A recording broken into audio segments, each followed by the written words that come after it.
తిరుమల శ్రీవారి లడ్డూ తయారీపై అపోహలొద్దని తెలిపింది టీటీడీ. లడ్డూ ప్రసాదాన్ని శ్రీ వైష్ణవ బ్రాహ్మణులు తయారు చేస్తున్నారని స్పష్టం చేసింది. శ్రీవారి లడ్డూ ప్రసాదాలను శ్రీథామస్ అనే కాంట్రాక్టర్ తయారు చేస్తున్నారని సోషల్ మీడియాలో ప్రచారం జరుగుతోంది. దీనిపై క్లారిటీ ఇచ్చింది టీటీడీ. అసత్య ప్రచారాలు చేసే వారిపై చట్టపరమైన చర్యలు తీసుకుంటామని ప్రకటించింది.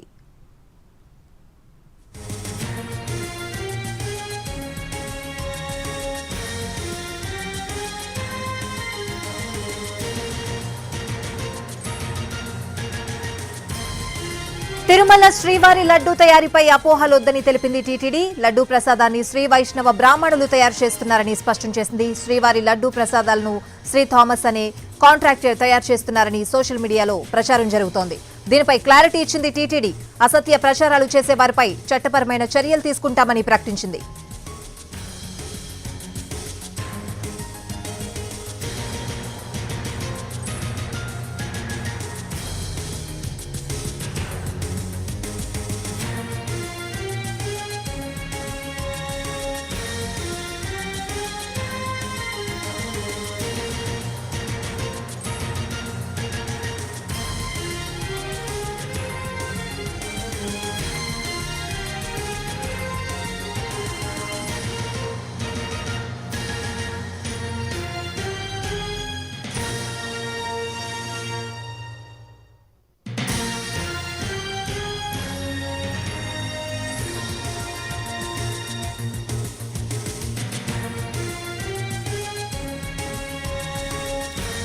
తిరుమల శ్రీవారి లడ్డూ తయారీపై అపోహలు వద్దని తెలిపింది టీటీడీ. దానికి సంబంధించిన బ్రేకింగ్ అప్డేట్ చూస్తున్నాం.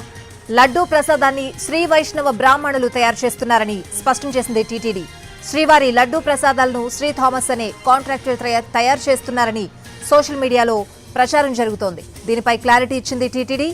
అసత్య ప్రచారాలు చేసే వారిపై చట్టపరమైన చర్యలు తీసుకుంటామని ప్రకటించింది.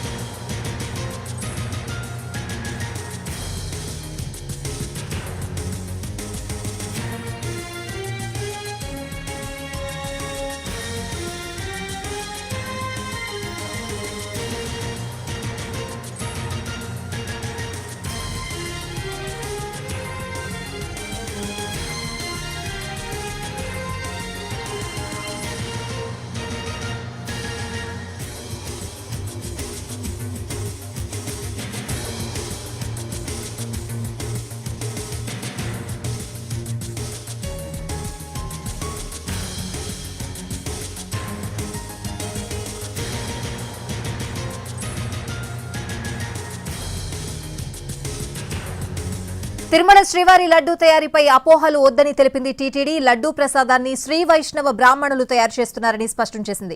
శ్రీవారి లడ్డూ ప్రసాదాలను శ్రీ థామస్ అనే కాంట్రాక్టర్ తయారు చేస్తున్నారని సోషల్ మీడియాలో ప్రచారం జరుగుతోంది. దీనిపై క్లారిటీ ఇచ్చింది టీటీడీ. అసత్య ప్రచారాలు చేసే వారిపై చట్టపరమైన చర్యలు తీసుకుంటామని ప్రకటించింది. పూర్తి అప్డేట్స్ అడిగి తెలుసుకుందాం. మా ప్రతినిధి మోహన్ ప్రసాద్ ఉన్నారు. మోహన్ ప్రసాద్, ఏం చెప్పింది టీటీడీ? శ్రీవారి లడ్డూ ప్రసాదాలకు సంబంధించి సోషల్ మీడియాలో జరుగుతున్నటువంటి దుష్ప్రచారాన్ని టీటీడీ అయితే ఖండించింది. థామస్ అనే కాంట్రాక్టర్ ఆధ్వర్యంలో స్వామివారి లడ్డూ ప్రసాదాలు తయారవుతున్నాయంటూ కూడా కొంతమంది ఉద్దేశపూర్వకంగా కూడా టీటీడీపై అసత్య ప్రచారాలు చేస్తున్నారంటూ కూడా టీటీడీ వార్తలను ఖండించింది. వాస్తవానికి శ్రీవారి ఆలయానికి సంబంధించి ప్రసాదాల తయారీ అంతా కూడా బ్రాహ్మణుల ఆధ్వర్యంలోనే నిర్వహిస్తుంటారు. స్వామివారి లడ్డూ ప్రసాదానికి సంబంధించి ప్రత్యేకంగా పోర్టు కార్మికులు అనే పేరుతో వారిని నియామకం చేస్తుంటారు. స్వామివారికి సంబంధించి లడ్డు ప్రసాదాలు, అదేవిధంగా నైవేద్య సమర్పణకు సంబంధించినటువంటి అన్న ప్రసాదాలు ఇవన్నీ కూడా స్వామివారికి సంబంధించి వైష్ణవ బ్రాహ్మణులని తయారు చేసేలా ఆగమ శాస్త్ర నిబంధనలు ఉంటాయి. ఆ నిబంధనలు అనుసరించి గత 1933 నుంచి కూడా టీటీడీ ఇదే సాంప్రదాయాన్ని అయితే అనుసరిస్తూ వచ్చింది. ప్రస్తుతం స్వామివారి లడ్డూ ప్రసాదాలు రోజు 5 లక్షల వరకు తయారు చేయవలసిన పరిస్థితి ఉన్నప్పటికీ కూడా వాటిలో యాంత్రీకరణ వైపు కొద్దిగా మార్పులు చేసినప్పటికీ కూడా లడ్డూ ప్రసాదాల తయారీకి సంబంధించి వైష్ణవ బ్రాహ్మణులనే నియమిస్తూ వచ్చింది. అందుకు అనుగుణంగానే ఏర్పాట్లు చేస్తూ వచ్చింది. ఆగమ పండితుల సూచనలు సలహాల మేరకు ఈ సంబంధించినటువంటి మార్పులు చేసింది. కానీ కొద్ది రోజుల నుంచి కూడా టీటీడీపై కొంతమంది ఉద్దేశపూర్వకమైనటువంటి దుష్ప్రచారం చేస్తున్నారు. వాటిని ఖండిస్తూ కూడా కొద్దిసేపటి క్రితం టీటీడీ పత్రికా ప్రకటన అయితే విడుదల చేసింది.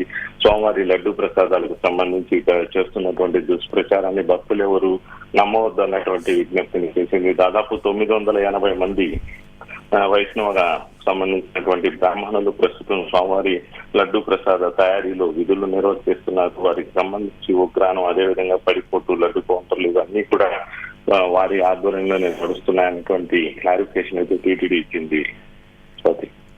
Right Mohan Prasad, thank you.